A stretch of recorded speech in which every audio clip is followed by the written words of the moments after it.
Switzerland Europe মহাদেশে অবস্থিত একটি রাষ্ট্র।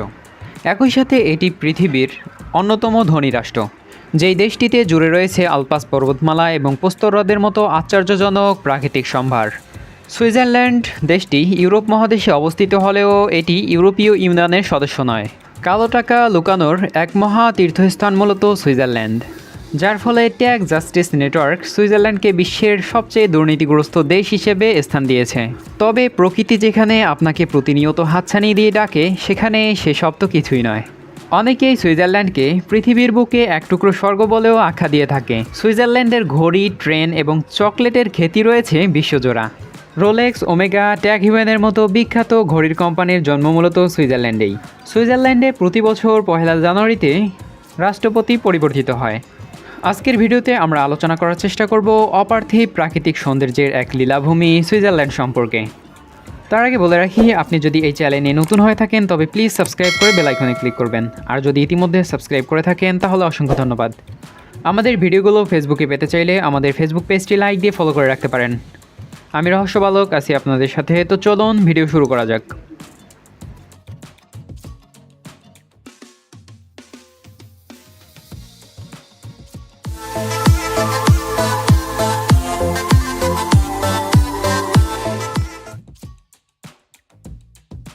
সুইজারল্যান্ডের ইতিহাস বেশ পুরনো, এমনকি মধ্যযুগের শেষের দিকে এসেও সুইজারল্যান্ডে কোনো একক রাজনৈতিক কিংবা সাংস্কৃতিক ইউনিট ছিল না।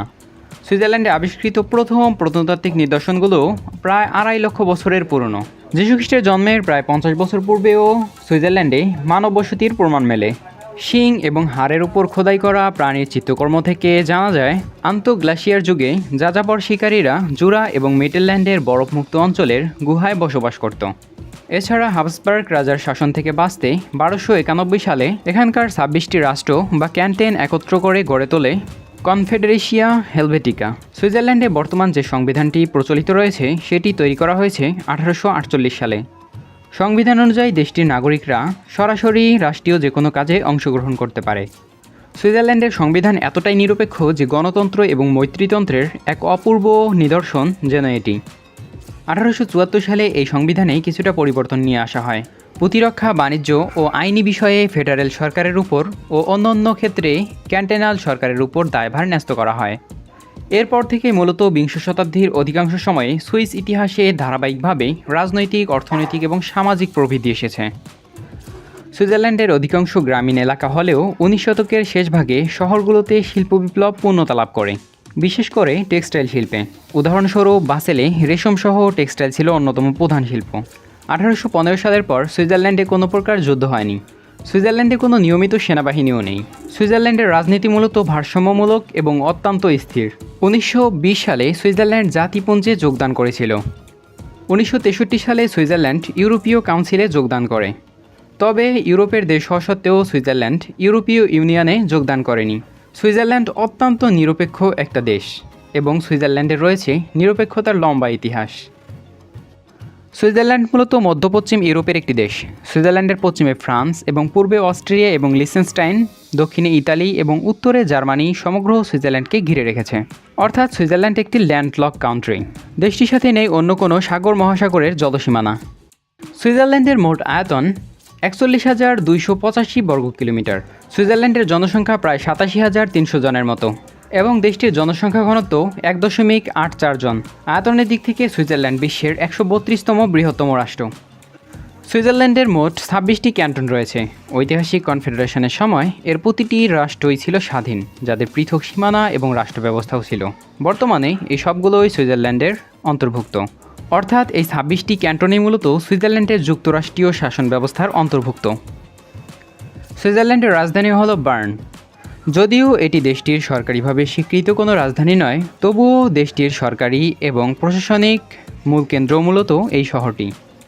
বার্ন শহরটি আরে নদীর বাঁক দ্বারা 3 দিকে বেষ্টিত উঁচু শৈলান্তরীপের উপর অবস্থিত। সুইজারল্যান্ডের প্রশাসনিক রাজধানী বার্ন হলেও সবথেকে পরিচিত শহর হল মূলত জুরিক এবং জেনেভা। শুরুতেই বলেছি, সুইজারল্যান্ডের রাজনৈতিক অবস্থা বেশ ভারসাম্যমূলক এবং অত্যন্ত সুস্থিত। সুইস সরকারের অন্যতম প্রধান বৈশিষ্ট্য হল প্রতি বছর 1 জানুয়ারি তারিখে রাষ্ট্রপতি পরিবর্তিত হয়। 6 বছরের জন্য গঠিত মন্ত্রী পরিষদের একজন মন্ত্রী পালাক্রমে 1 বছরের জন্য রাষ্ট্রপতি দায়িত্ব পালন করেন। সুইজারল্যান্ড মূলত একটু ভিন্নধর্মী এবং বহুভাষী একটি রাষ্ট্র।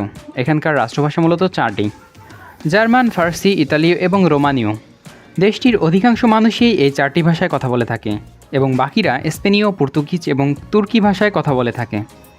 সুইজারল্যান্ডের প্রায় ৬৮% মানুষই খ্রিস্টান, যাদের মধ্যে অধিকাংশই রোমান ক্যাথলিক। ৫% মানুষ ইসলামসহ অন্যান্য ধর্মে বিশ্বাসী এবং ২৩% মানুষের কোনো ধর্মবিশ্বাস নেই। সুইজারল্যান্ডের রাজধানী বার্ন হলেও দেশটির প্রধান শহর মূলত জুরিখ। জুরিখ শহরটি দেশটির বৃহত্তম শহর এবং জুরিখ ক্যান্টনমেন্টের রাজধানী। এই শহরটি মূলত জুরিখ হ্রদের উত্তর পশ্চিম প্রান্তে সুইজারল্যান্ডের উত্তর কেন্দ্রে অবস্থিত। জুরিখ শহরটির মোট আয়তন প্রায় ৮৮ বর্গ কিলোমিটার এবং শহরটিতে প্রায় ৪,১৫,০০০ মানুষের বসবাস এবং প্রতি বর্গ কিলোমিটারে ৪,৭০০ জন মানুষ বসবাস করে। এই শহরটি মূলত দেশটির রেল এবং আকাশপথের মূল কেন্দ্রবিন্দু। এই শহরটিতে রয়েছে প্রায় ৫০টি জাদুঘর এবং ১০০টির মতো আর্ট গ্যালারি। সুইজারল্যান্ডে ১৫০০রও বেশি লেক রয়েছে। এখানে প্রতি ১০ মাইলেই কমপক্ষে একটি লেক দেখা যায়। অধিক পরিমাণ পানি সংগ্রহে থাকার কারণেই সুইজারল্যান্ডের প্রায় ৬০% বিদ্যুৎ আসে জলবিদ্যুৎ থেকে, যেটি হাইড্রো ইলেকট্রিক পাওয়ার নামে পরিচিত। সুইজারল্যান্ডের প্রায় ৯০% মানুষ শিক্ষিত। সুইজারল্যান্ডের সবথেকে সম্মানী পেশা মূলত শিক্ষকতা। শিক্ষকতা সুইজারল্যান্ডের সবথেকে বেশি পারিশ্রমিক পাওয়া পেশা। সুইজারল্যান্ডের একজন শিক্ষক প্রতি বছর গড়ে ৮৫ লাখ টাকা বেতন পেয়ে থাকেন এবং বছরে তারা ১২ সপ্তাহ ছুটি কাটাতে পারে। সুইজারল্যান্ডের কিছু কিছু কোম্পানি এমন সব নিয়োগ প্রদান করে যেখানে কোনো লোকের প্রয়োজনই পড়ে না। তারা তাদের দেশের স্বল্প বেকারত্বকে আরও কমিয়ে আনতে সর্বদা সচেষ্ট। ইন্ডাস্ট্রি এবং ব্যবসা দেশটির অর্থনীতির মূল চালিকা শক্তি। সর্বোচ্চ মাথাপিছু আয়ের দিক থেকে সুইজারল্যান্ড অন্যতম। সর্বশেষ ২০২১ সালের একটি রিপোর্ট অনুযায়ী সুইজারল্যান্ডের মোট জিডিপি ৮০০.৬ বিলিয়ন মার্কিন ডলার এবং সুইজারল্যান্ডের মাথাপিছু আয় ৯১,৯৯১ মার্কিন ডলার। সুইজারল্যান্ডের মুদ্রার নাম সুইস ফ্রাঙ্ক। এক সুইস ফ্রাঙ্ক সমান বাংলাদেশি ১২৪.৮৬ টাকা এবং ১.১৪ মার্কিন ডলার। দেশটির অর্থনীতিতে একটা উল্লেখযোগ্য পরিমাণ ভূমিকা পালন করে দেশটির পর্যটন শিল্প। সুইজারল্যান্ডকে মূলত কালো টাকা লুকানোর স্বর্গভূমিও বলা হয়ে থাকে। সুইজারল্যান্ডের সব ধরনের ব্যাংকগুলোকে একত্রে সুইস ব্যাংক বলা হয়ে থাকে, আর সুইস ব্যাংকগুলো কালো টাকা নিরাপদে সংরক্ষণের জন্য বেশ কুখ্যাত। সুইজারল্যান্ড অত্যন্ত ভবিষ্যৎ পরিকল্পী একটি দেশ। ভবিষ্যতে যে পারমাণবিক যুদ্ধ হবে এটি বিশ্বাস করা দেশের মধ্যে সুইজারল্যান্ড অন্যতম। ভবিষ্যতে পারমাণবিক যুদ্ধ হতে পারে এমন কথা চিন্তা করে দেশটি এমন সব বাংকার নির্মাণ করেছে যেখানে নির্দ্বিধায় দেশটির সকল মানুষের স্থান হয়ে যাবে। যুদ্ধের কথা বিবেচনা করে দেশটির রাস্তাগুলোকে এমনভাবে নির্মাণ করা হয়েছে যেখানে রাস্তার একটু এদিক সেদিক করেই রানওয়েতে পরিণত করা যাবে। দেশটির আকাশসীমা স্বল্প হওয়ার কারণে এখানকার পাইলটরা কখনো সুপারসনিক গতিতে বিমান চালাতে পারে না, তবে সাম্প্রতিক তারা ফ্রান্সের আকাশ ব্যবহার করবে বলে একটি চুক্তিবদ্ধ হয়েছে। সুইজারল্যান্ডে চকলেটের খ্যাতি বিশ্বজোড়া। সুইজারল্যান্ডে প্রায় প্রতি বছর ১,৭২,০০০ মেট্রিক টন চকলেট উৎপাদন করা হয়। সুইজারল্যান্ডের অন্যতম চকলেট ব্র্যান্ডের মধ্যে নেসলে অন্যতম। সুইজারল্যান্ডের গাড়িগুলো সবসময় পরিষ্কার পরিচ্ছন্ন রাখতে হয়, অন্যথায় এই অপরাধের জন্য আপনার জেল জরিমানাও হতে পারে। সুইজারল্যান্ডের সরকারি নাম সুইস কনফেডারেশন এবং দেশটির নীতিবাক্য হল একের জন্য সব এবং সবের জন্য এক। সুইজারল্যান্ড জাতিসংঘে যোগদান করে ২০০২ সালে।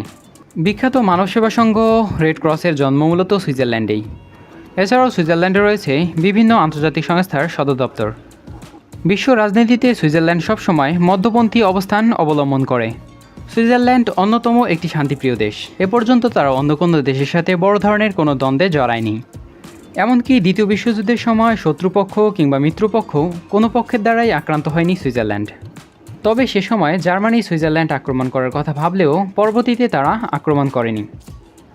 সুইজারল্যান্ডের জাতীয় খেলা হিসেবে ধরা হয় মূলত শুটিং এবং জিমন্যাস্টিক, তবে দেশটিতে ফুটবল এবং আইস হকি বেশ জনপ্রিয়। সুইজারল্যান্ড বহুজাতিক দেশ হওয়ায় এর মধ্যে রয়েছে সাংস্কৃতিক নানা বৈচিত্র্য। সুইজারল্যান্ডের ঐতিহ্যবাহী খাবার দাবারগুলোর মধ্যে অন্যতম হচ্ছে পন্ডু। রুটি এবং পনিরের সংমিশ্রণে এটি তৈরি করা হয়। সুইসদের সংস্কৃতিতে রয়েছে বেশ কিছু উৎসব, এদের মধ্যে অন্যতম হচ্ছে কাউ প্যারেড। গরুদের পাহাড় থেকে সমতলে নিয়ে এসে তাদের বিভিন্ন সাজে সজ্জিত করে এদের দ্বারাই প্যারেড করানোই এই উৎসবের মূল আকর্ষণ। ইউরোপের পাহাড়ি দেশগুলোর মধ্যে অন্যতম সুইজারল্যান্ড। সুইজারল্যান্ডের প্রায় মোট আয়তনের ৭০% স্থান জুড়ে রয়েছে আলপাস পর্বতমালা। সুইজারল্যান্ডের সবথেকে বড় পাহাড়টির নাম হচ্ছে মন্টিরোজা, এটি দেশটির সর্বোচ্চ বিন্দু। সুইজারল্যান্ডের গভীর আলপাইন হ্রদ এবং এর পাশে ঘাসে জড়ানো উপত্যকা আপনাকে মুহূর্তের মধ্যেই মোহিত করতে বাধ্য। সুইজারল্যান্ডের প্রাকৃতিক সৌন্দর্য এতটাই গভীর যে মুহূর্তের মধ্যেই যে কেউ এর সৌন্দর্যে সম্মোহিত হতে পারে। আর হয়তো ঠিক এই কারণেই অনেকে সুইজারল্যান্ডকে পৃথিবীর বুকে এক টুকরো স্বর্গ বলেও আখ্যা দিয়ে থাকে। সুইজারল্যান্ডের রাজধানী বেন শহরটি অন্য দেশের রাজধানী শহর থেকে একটু ভিন্ন। রূপকথার গল্পের মতো সুন্দর এই শহরটিকে ইউনেস্কো ওয়ার্ল্ড হেরিটেজ সাইটের অংশ হিসেবে স্বীকৃতি দিয়েছে ইউনেস্কো। এই শহরটির একটি বাড়িতে বিজ্ঞানী আইনস্টাইন তার জীবনের কিছুটা সময় পার করেছিলেন তার পরিবারের সাথে। সেই বাড়িটি এখন বর্তমান মিউজিয়ামে রূপান্তর করা হয়েছে। সুইজারল্যান্ডের যেখানেই যাবেন সেখানেই এই দেশটির প্রাকৃতিক সৌন্দর্যে মুগ্ধ হবেন। সুইজারল্যান্ডের অন্যতম কিছু পর্যটন স্থান লুজান্ড, মাউন্টেসলিস, জার্মার্ট, কর্নাগ্রাট ইত্যাদি। ইউরোপের সবথেকে বড় রেল স্টেশনটির অবস্থানও মূলত সুইজারল্যান্ডে। প্রায় ৩৫০০ মিটার উচ্চতায় অবস্থিত জানগফ্রো ইউরোপের সবথেকে বড় রেল স্টেশন। এখান থেকে ট্রেনে করে পাহাড়ি প্রাকৃতিক দৃশ্য উপভোগ করতে করতে কখনও পাহাড়ের টানেলের মধ্য দিয়ে পৌঁছে যাবেন আল্পস পর্বতমালার সর্বোচ্চ চূড়ায়। আল্পসের তুষার শুভ্র রূপ মুহূর্তেই পর্যটকদের বিমোহিত করে। সুইজারল্যান্ডের গ্রামগুলোকে দেখলে মনে হবে যে রং তুলি দিয়ে আঁকা কোনো জীবন্ত ছবি। তবে সেগুলোতে বেশি মানুষ থাকে না, অধিকাংশ মানুষই শহরমুখী। অক্টোবর থেকে এপ্রিল মূলত এখানকার পর্যটন মৌসুম, কারণ এই সময় এখানকার মনোরম আবহাওয়া উপভোগ করার সুযোগ পান দর্শনার্থীরা। তবে প্রাকৃতিক সৌন্দর্য আর সম্পদের প্রাচুর্য থাকা সত্ত্বেও সুইজারল্যান্ডের অধিকাংশ মানুষই মাদকাসক্ত। সুইজারল্যান্ডে আত্মহত্যা আইনগতভাবে বৈধ। সুইজারল্যান্ডের ডায়ালিং কোড +41 এবং ইন্টারনেট ব্রাউজিং tld.cs। ভিডিওটি ভালো লাগলে লাইক করতে পারেন, কমেন্ট করে জানাতে পারেন আপনার মূল্যবান মতামত। ভিডিওটি বন্ধুবান্ধবদের সাথে শেয়ার করতে পারেন এবং আমাদের চ্যানেলে নতুন হলে আমাদের অন্যান্য ভিডিওগুলো দেখার আমন্ত্রণ রইল। দেখা হতে পারে পরের কোনো ভিডিওতে। ততক্ষণে সাবধানে থাকুন, সতর্ক থাকুন। ধন্যবাদ।